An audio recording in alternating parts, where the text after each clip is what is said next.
Hi everyone, आज ये 14 दिसंबर 2025 के current affair static GK question को डिस्कस करते हैं। So let's get started without any further delay. प्रश्न संख्या 1 से स्टार्ट करते हैं। 14 साल से कम उम्र की लड़कियों के लिए स्कूल में हेड स्कार्फ पहनने पर प्रतिबंध किस देश ने लगा दिया है?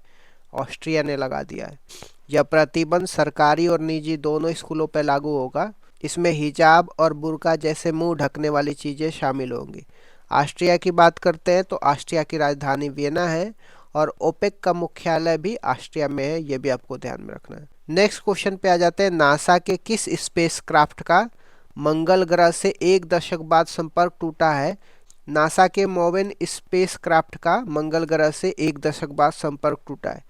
मोवेन को 2013 में लॉन्च किया गया था। 2014 में यह मंगल ग्रह की कक्षा में पहुंच गया था। नासा के मंगल रोवर की बात करते हैं तो क्यूरोसिटी और परसिवरेंस है।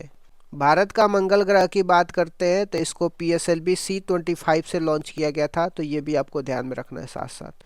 नेक्स्ट क्वेश्चन पे आ जाते हैं। इजरायली मिलिट्री चीफ ने येलो लाइन को किस देश के बीच नया बॉर्डर घोषित किया है? तो इजराइल और गाजा के बीच में। इजराइल के अनुसार गाजा पट्टी का लगभग 58% क्षेत्र उसके नियंत्रण में है। इसे नया बॉर्डर उसने घोषित कर दिया है। इजराइल और गाजा के बीच में डोनाल्ड ट्रंप ने 20 पॉइंट पीस प्लान लॉन्च करी थी, ये भी आपको ध्यान रखना है।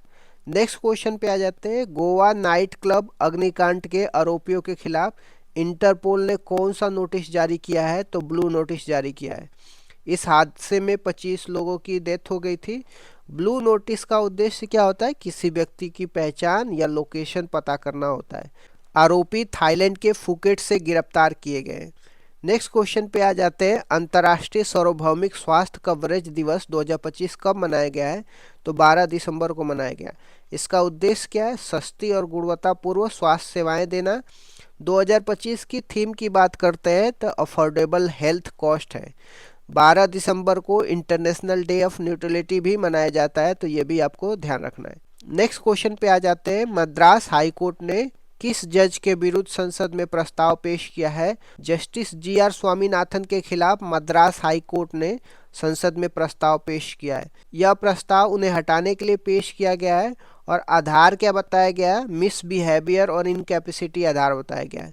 राष्ट्रपति को हटाने की प्रक्रिया को औपचारिक रूप से महाभियोग कहा जाता है, तो ये भी आपको ध्यान रखना है।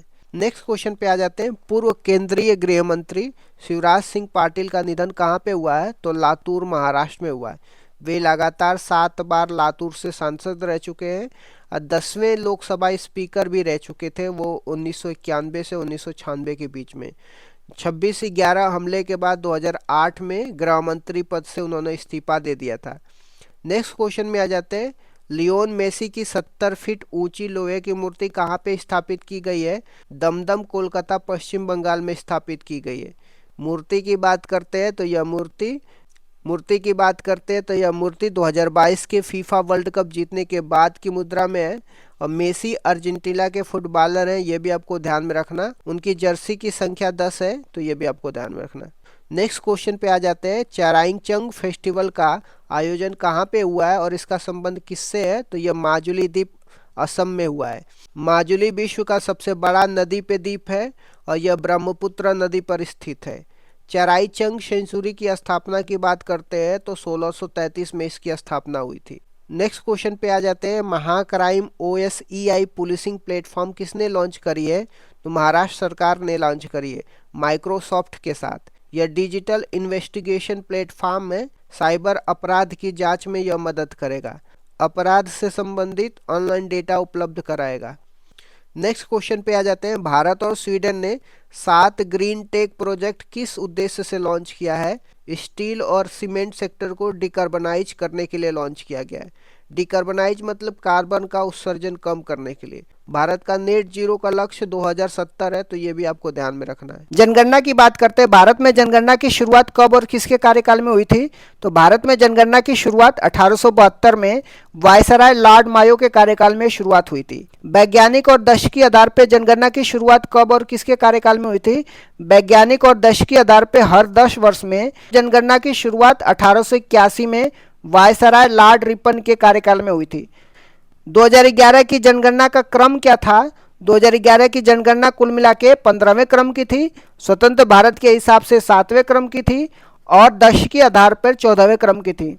महाविभाजक वर्ष किसे कहा जाता है और क्यों? 1921 को महाविभाजक वर्ष कहा जाता है क्योंकि 1911 से 21 के दशक में अकाल और महामारियों के कारण जनसंख्या वृद्धि न्यूनतम रही है, जनसंख्या बढ़ने के बजाय घट रही थी। 2011 की जनगणना के आयुक्त और आदर्श वाक्य क्या थे? तो आयुक्त चंद्रमौली साहब थे और आदर्श वाक्य हमारी जनगणना हमारा भविष्य, आर सेंसस आर फ्यूचर है। 2011 की जनगणना के अनुसार भारत की कुल जनसंख्या दशकीय वृद्धि दर कितनी थी? कुल जनसंख्या की बात करते 121.09 करोड़ थी, जिसमें भारत चीन के बाद दूसरे स्थान पे था। दशकीय वृद्धि दर की बात करते हैं 2001 से 2011 तक 17.7% थी। सर्वाधिक और न्यूनतम जनसंख्या वाला राज्य कौन से थे? तो सर्वाधिक जनसंख्या वाला राज्य उत्तर प्रदेश, जिसमें 16.51% और इसके बाद महाराष्ट्र, बिहार और पश्चिम बंगाल है।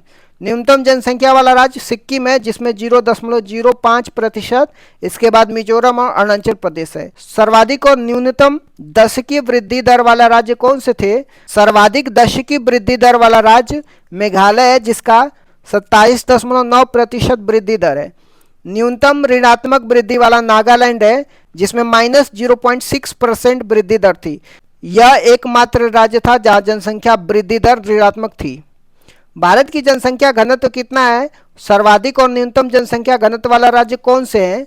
तो भारत की जनसंख्या घनत्व 382 व्यक्ति प्रति वर्ग किलोमीटर है। सर्वाधिक जनसंख्या घनत्व बिहार का है, 1106 व्यक्ति प्रति वर्ग किलोमीटर है। न्यूनतम जनसंख्या घनत्व वाला राज्य अरुणाचल प्रदेश है, जिसमें 17 व्यक्ति प्रति वर्ग किलोमीटर है। भारत का लिंगानुपात कितना है? सर्वाधिक और न्यूनतम लिंगानुपात वाले राज्य कौन से हैं? भारत का लिंगानुपात की बात करते हैं 943 महिलाएं प्रति 1000 पुरुष पे है। सर्वाधिक लिंगानुपात की बात करते हैं केरल का है, 1084 महिलाएं हैं प्रति 1000 पुरुष पे। न्यूनतम लिंगानुपात की बात करते हैं हरियाणा है, जिसमें 879 महिलाएं हैं प्रति 1000 पुरुष पे। भारत की साक्षरता दर कितनी है? सर्वाधिक और न्यूनतम साक्षरता वाला राज्य कौन से हैं? तो भारत की साक्षरता दर 73% है। पुरुष की साक्षरता दर की बात करते हैं 80.09% है और महिला की साक्षरता दर की बात करते हैं 64.60% है। सर्वाधिक साक्षरता की बात करते हैं केरल का है 94% है और न्यूनतम साक्षरता बिहार का है 61.80% है। सर्वाधिक अनुसूचित जाति वाला राज्य कौन से है? तो संख्या के आधार पर उत्तर प्रदेश है, प्रतिशत के आधार पर पंजाब है। राज्य की जनसंख्या का 32% जनसंख्या पंजाब में अनुसूचित जाति का है। सर्वाधिक अनुसूचित जनजाति जनसंख्या वाला राज्य कौन से है? संख्या के आधार पर मध्य प्रदेश सर्वाधिक अनुसूचित जनजाति वाला राज्य है। प्रतिशत के आधार पर मिजोरम है, जिसकी राज्य की 94% जनसंख्या शेड्यूल ट्राइब की है। पंचवर्षीय योजना के बारे में मैंने डिस्कस तो किया है, बट एक बार फिर से मैं पंचवर्षीय योजना के बारे में रिवीजन करा देता हूँ। पहली पंचवर्षीय योजना 1951 से 56 तक थी। इसकी मुख्य विशेषताएं क्या थी? इसका टाइम पीरियड की बात कर, यह योजना 1 अप्रैल 1951 से लेकर के 1956 तक चली थी। मॉडल की बात करते हैं, यह हेरोल्ड डोमर मॉडल पर आधारित थी और इसका प्रारूप KN राज ने तैयार किया था। उद्देश्य क्या था पहली पंचवर्षीय योजना का? इसका मुख्य ध्यान कृषि एग्रीकल्चर पर था। विकास की दर की बात करते हैं, जो लक्ष्य था 2.1% था, लेकिन 3.6% की वृद्धि हासिल की गई थी, जो लक्ष्य से अधिक थी। दूसरी पंचवर्षीय योजना 1956 से 1961 के प्रमुख बिंदु क्या थे? दूसरी पंचवर्षीय योजना की अवधि की बात करते हैं 1956 से 1961 तक रहता है। मॉडल की बात करते हैं, यह महालनोबिस मॉडल पर आधारित थी। इसका जो उद्देश्य था, इस योजना में भारी उद्योगों पर बल दिया गया, जिसमें प्रमुख उपलब्धियां थी। इसी योजना के दौरान भिलाई छत्तीसगढ़, राउरकेला उड़ीसा, दुर्गापुर पश्चिम बंगाल में आयरन स्टील प्लांट स्थापित किए गए। विकास की दर की बात करते हैं, लक्ष्य 4.5% का था और प्राप्ति 4.27% थी। तीसरी पंचवर्षीय योजना 1961 से 66 तक क्यों असफल रही थी? 1961 से 66 तक तीसरी पंचवर्षीय योजना थी। यह मॉडल सुखमय चक्रवर्ती मॉडल पर आधारित थी। इसका उद्देश्य था कृषि और उद्योग दोनों पर बल देना। असफलता के कारण ये थे, यह योजना 1962 के दौरान भारत चीन युद्ध और 1965 के भारत पाकिस्तान युद्ध के कारण अपने लक्ष्य को प्राप्त नहीं कर सकी और असफल रही। अन्य घटना की बात करते हैं तीसरी पंचवर्षीय योजना में। इसी दौरान जय जवान जय किसान का नारा दिया गया था और 1965 में भारतीय खाद्य निगम, जिसको फूड कॉरपोरेशन ऑफ इंडिया की स्टेब्लिशमेंट की बात करते हैं, तो तीसरी पंचवर्षीय योजना में एफसीआई का इस्टेब्लिशमेंट होता है। नेक्स्ट देख लेते हैं योजना अवकाश की। योजना अवकाश, जिसको प्लान हॉलीडेज बोलते हैं, ये क्या था और यह कब हुआ था? तीसरी पंचवर्षीय योजना की असफलता के बाद 1966 से लेकर के 1969 तक 3 वर्षों के लिए कोई पंचवर्षीय योजना नहीं बनाई गई। इसे योजना अवकाश कहा जाता है। इसी दौरान एक एक वर्ष की योजना शुरू की गई थी। खाद्यान्न में आत्मनिर्भरता के लिए हरित क्रांति, जिसको ग्रीन रेवोल्यूशन की शुरुआत की गई थी। चौथी पंचवर्षीय योजना 1969 से 1974 की मुख्य बातें क्या थी? तो इसका टाइम पीरियड की बात करते हैं, 1969 से लेकर के 1974 तक थी। यह मॉडल अशोक रुद्र मॉडल पर आधारित थी और इसका प्रारूप DR गॉडगिल ने तैयार किया था। उद्देश्य की बात करते हैं, इसका लक्ष्य स्थिरता के साथ आर्थिक विकास करना, डेवलपमेंट विथ स्टेबिलिटी था। प्रमुख घटनाएं की बात करते हैं तो चौथी पंचवर्षीय योजना में 1969 में 14 बैंकों का राष्ट्रीयकरण किया गया था। ये पहली बात हो गई। इसके बाद 1971 में भारत पाकिस्तान का युद्ध हुआ और 1974 में पहला परमाणु परीक्षण ऑपरेशन स्माइलिंग बुद्धा पोखरण में किया गया था।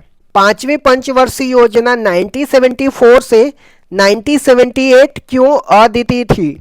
यह भारत का एकमात्र ऐसी योजना है जो अपने निर्धारित समय 5 वर्ष से पहले केवल 4 वर्षों में ही समाप्त हो गई। 1974 से लेकर 1978 तक ही रही थी।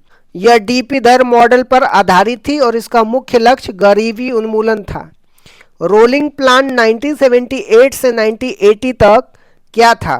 1978 में सरकार बदलने के बाद मोरारजी देसाई की जनता पार्टी सरकार ने पंचवर्षीय योजना को समाप्त कर रोलिंग प्लान शुरू किया था। विश्व में इसके जनक डॉक्टर गुरनार मिर्डर थे। उनकी पुस्तक एशियन ड्रामा में इसका उल्लेख है और भारत में इसे लक्कड़वाला ने लागू किया था।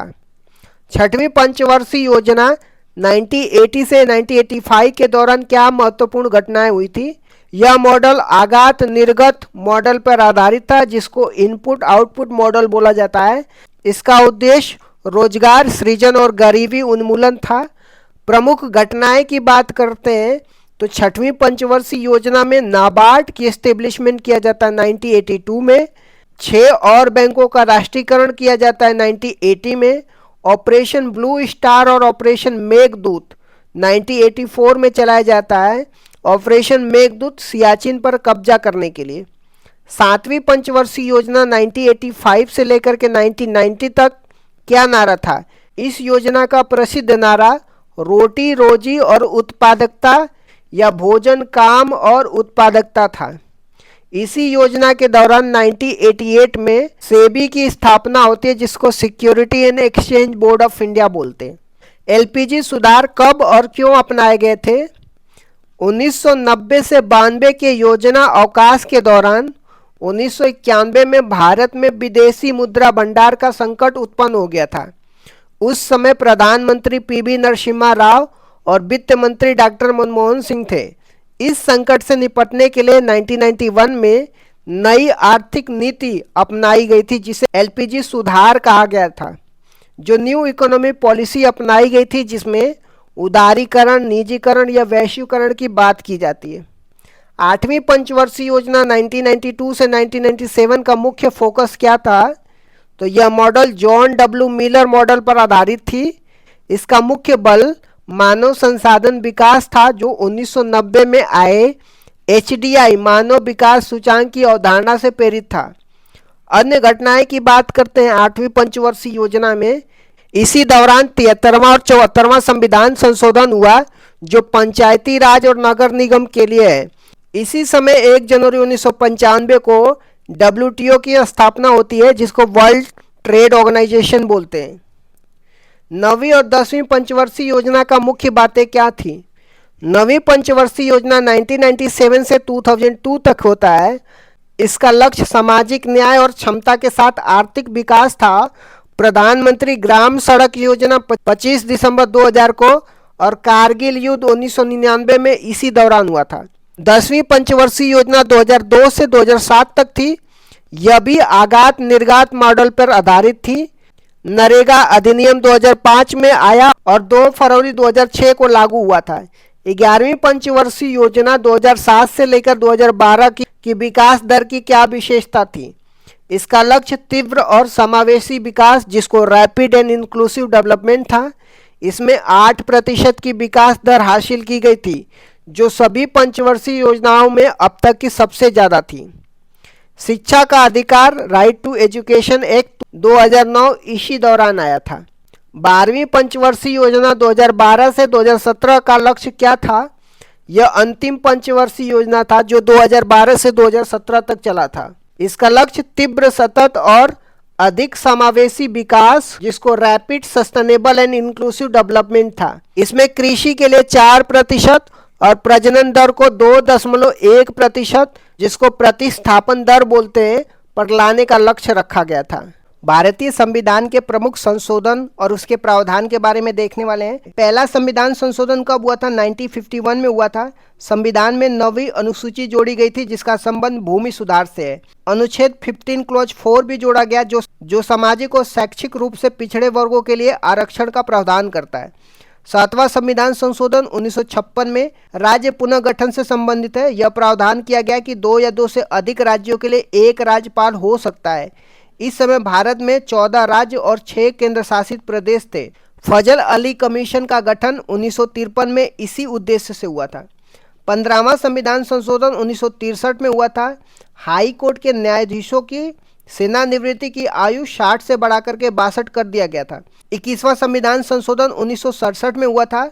इस संविधान संशोधन से संविधान की 8वीं अनुसूची में 15वीं भाषा के रूप में सिंधी भाषा को जोड़ा गया और मूल संविधान में 14 भाषाएं थी, अब जाकर के 22 भाषाएं हैं। 24वां संविधान संशोधन 1971 में हुआ था। इंदिरा गांधी के कार्यकाल में संसद को संविधान संशोधन की असीमित शक्तियां प्रदान की गई थी। हालांकि इसके बाद केशवानंद भारती केस 1973 में सुप्रीम कोर्ट ने स्पष्ट किया कि संसद की यह शक्ति असीमित नहीं है, बल्कि सीमित है और इस संविधान के मूल ढांचा को नहीं बदल सकती है। 26वां संविधान संशोधन 1971 की बात करते हैं। राजाओं को दिए जाने वाला प्रीवी पर्स को समाप्त कर दिया गया, जो देशी रियासतों के एकीकरण के बदले में दी जाने वाली एक बड़ी राशि थी। 36वां संविधान संशोधन 1975 में सिक्किम को भारत का पूर्ण राज्य बनाया गया और ये भारत का 22वां राज्य सिक्किम बन के आया था। 42वां संविधान संशोधन 1976 की बात करते हैं। इसे मिनी कॉन्स्टिट्यूशन या लघु संविधान कहा जाता है। 42वां संविधान में प्रस्तावना में संशोधन किया, जिसमें समाजवाद, पंथ निरपेक्ष, अखंडता शब्द जोड़े गए और प्रस्तावना में अब तक ये एकमात्र संशोधन है। 42वां संविधान संशोधन में फंडामेंटल ड्यूटी जोड़ी गई थी, जो भाग 4A में अनुच्छेद 51A को जोड़ा गया था, जिसमें मौलिक कर्तव्य शामिल थे। यह सरदार स्वर्ण सिंह समिति की सिफारिश पे फंडामेंटल ड्यूटी, जिसको मौलिक कर्तव्य बोलते हैं, इसको जोड़ा गया था। 42वां संविधान संशोधन में राज्य सूची से समवर्ती सूची में विषयों को हस्तांतरण किया गया, जिसमें 5 विषय वन, वन्य जीव, मापतोल, न्याय प्रशासन और शिक्षा को राज्य सूची से समवर्ती सूची में स्थानांतरित किया गया। नए अनुच्छेद आर्टिकल 39A जो निःशुल्क कानूनी सहायता की बात करता है। आर्टिकल 48A जो पर्यावरण संरक्षण की बात किया जाता है, ये भी 42वां संविधान संशोधन में जोड़ा जाता है। 44वां संविधान संशोधन 1978 की बात करते हैं। ये मोरारजी देसाई के कार्यकाल में हुआ था। इसमें संपत्ति के अधिकार में बदलाव किए जाते हैं। संपत्ति के अधिकार को मौलिक अधिकार की सूची से हटा करके इसे कानूनी अधिकार, जिसको लीगल राइट बनाया गया, जो अब अनुच्छेद 300A में है। पहले इसमें आर्टिकल 30 पहले संपत्ति का अधिकार आर्टिकल 31 पहले संपत्ति का अधिकार अनुच्छेद 31 में था। राष्ट्रीय आपातकाल, नेशनल इमरजेंसी की बात करते हैं। इसमें राष्ट्रीय आपातकाल के लिए आंतरिक अशांति के स्थान पे सशस्त्र विद्रोह शब्द का प्रयोग किया गया। राष्ट्रीय आपातकाल लगने के लिए कैबिनेट की लिखित अनुमति को अनिवार्य किया गया। संविधान में कैबिनेट शब्द की पहली बार उल्लेख इसी संशोधन में हुआ था। आ जाते हैं 52वां संविधान संशोधन की बात करते हैं जो 1985 में हुआ था। राजीव गांधी के कार्यकाल में दल बदल विरोधी कानून आया था जिसको एंटी डिफेक्शन लॉ बोलते हैं। संविधान में 10वीं सूची जोड़ी गई जिसका उद्देश्य दल बदल को रोकना था। आ जाते हैं 61वें संविधान संशोधन जो 1989 में हुआ था। यह राजीव गांधी के कार्यकाल में मतदान की आयु 21 वर्ष से घटा करके 18 वर्ष कर दी गई थी। अब आ जाते हैं 73वां संविधान संशोधन 1992 में पंचायती राज व्यवस्था या ग्रामीण स्थानीय स्वशासन से संबंधित है। संविधान के भाग 9 और 11वीं अनुसूची जोड़ी गई जो पंचायती राज से संबंधित है। भाग 9 में अनुच्छेद 243 से लेकर के 243 ओ शामिल किया गया। 24 अप्रैल 1993 से इसको लागू किया गया। 74वां संविधान संशोधन 1992 की बात करते हैं। ये शहरी स्थानीय स्वशासन की बात करता है जिसमें नगर पालिका नगर निकाय से संबंधित है। संविधान में भाग 9 ए और 12वीं अनुसूची जोड़ी गई। 12वीं अनुसूची में टोटल 18 विषय हैं। आ जाते हैं 86वें संविधान संशोधन 2002 की बात करते हैं। 6 से 14 वर्ष के बच्चों के लिए अनिवार्य और मुफ्त शिक्षा का प्रावधान किया गया। अनुच्छेद 21 ए जोड़ा गया जिसके तहत शिक्षा का अधिकार एक मौलिक अधिकार बन गया।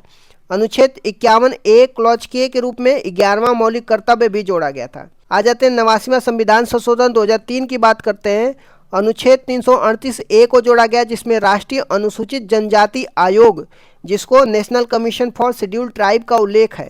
अनुच्छेद 338 में राष्ट्रीय अनुसूचित जाति का उल्लेख किया गया है। 91वां संविधान संशोधन 2003 की बात करते हैं। मंत्रिपरिषद के आकार को सीमित किया गया। इसके अनुसार कुल लोकसभा सदस्यों के 15% से अधिक मंत्री नहीं हो सकते। आ जाते हैं 92वां संविधान संशोधन 2003 की बात करते हैं। 8वीं अनुसूची में 4 भाषाएं जोड़ी जाती है जो बोडो, डोंगरी, संथाली और मैथिली होती है। 97वां संविधान संशोधन 2011 में सहकारी समिति से संबंधित है। संविधान के भाग 9 बी अनुच्छेद 43 बी और अनुच्छेद 19 क्लॉज 1 क्लॉज सी में सहकारी समिति शब्द जोड़ा गया। 99वां संविधान संशोधन 2014 की बात करते हैं। यह एक ऐसा संविधान संशोधन था जिसमें सुप्रीम कोर्ट ने असंवैधानिक करार दिया था। यह राष्ट्रीय न्यायिक नियुक्ति जिसको नेशनल जुडिशरी अपॉइंटमेंट कमीशन के निर्माण की बात करता है जिसका उद्देश्य कॉलेजियम पद्धति को बदलना था। आ जाते हैं 100वां संविधान संशोधन 2015 की बात करते हैं। भारत और बांग्लादेश के बीच में 3 बीघा कॉरिडोर जमीन के आदान प्रदान से संबंधित है। 101वां संविधान संशोधन 2016 की बात करते हैं जिसमें जीएसटी जिसको गुड्स एंड सर्विस टैक्स बोलते हैं इससे संबंधित है। यह 1 जुलाई 2017 को लागू हुआ। विजय केलकर समिति के सिफारिश पर यह आया था। संविधान में अनुच्छेद 246 ए जीएसटी का उल्लेख है और अनुच्छेद 279 ए जो जीएसटी काउंसिल का उल्लेख जिसका प्रमुख भारत के वित्त मंत्री होता है ये सब जोड़ा गया। 102वां संविधान संशोधन 2018 की बात करते हैं। इसमें आर्टिकल 338 बी जोड़ा गया जिसमें राष्ट्रीय पिछड़ा वर्ग आयोग की बात करता है। इसमें यह निर्धारित किया गया कि कौन सी जाति पिछड़ा वर्ग में आएगी और यह अधिकार केंद्र सरकार का होगा। आ जाते हैं 103वां संविधान संशोधन 2019 की जो आर्थिक रूप से कमजोर वर्ग जिसको इकोनॉमिकली वीकर सेक्शन बोलते हैं 10% आरक्षण की बात किया जाता है। संविधान में अनुच्छेद 15 क्लॉज 6 संस्थाओं में प्रवेश के लिए आरक्षण और अनुच्छेद 16 क्लॉज 6 सरकारी नौकरियों में आरक्षण की बात किया जाता है। आ जाते हैं 104वां संविधान संशोधन 2019 की जिसमें लोकसभा और विधानसभा में एंग्लो इंडियन के लिए आरक्षित सीटों को समाप्त कर दिया गया। अनुसूचित जाति अनुसूचित जनजाति के लिए आरक्षण को 10 साल के लिए क्या कर दिया गया, बढ़ा दिया गया। आ जाते हैं 105वां संविधान संशोधन 2021 की। यह 102वें संविधान संशोधन में संशोधन करता है। यह राज्य सरकारों को यह अधिकार देता है कि वो अपनी स्वयं की राज्य सूची में शामिल की जाने वाली पिछड़े वर्गों की जातियों की पहचान कर सके, जो शक्ति 102वें संविधान संशोधन में केंद्र के पास दी गई थी। राष्ट्रपति ने 18 अगस्त 2021 को इस पर हस्ताक्षर कर दिया था। आ जाते हैं 106वां संविधान संशोधन 2023 की। इसे नारी शक्ति वंदनम अधिनियम के नाम से भी जाना जाता है। यह 128वां विधेयक था। इसका उद्देश्य लोकसभा और विधानसभा में महिलाओं को 33% आरक्षण प्रदान करना है। इसे अर्जुन मेघवाल ने पेश किया था और राष्ट्रपति ने इसे 28 सितंबर 2023 को सहमति दे दी थी। यह अगला परिसीमन 2026 के बाद लागू होने वाले चुनाव में लागू होगा। आ जाते हैं 129वां संविधान संशोधन विधेयक की। ये संविधान संशोधन विधेयक है जो प्रस्तावित किया गया है। भारत का नवीनतम विधेयक है। जो यह वन नेशन वन इलेक्शन की बात किया जाता है, जो एक राष्ट्र एक चुनाव से संबंधित है। यह रामनाथ कोविंद कमेटी की सिफारिश पर पेश किया गया था।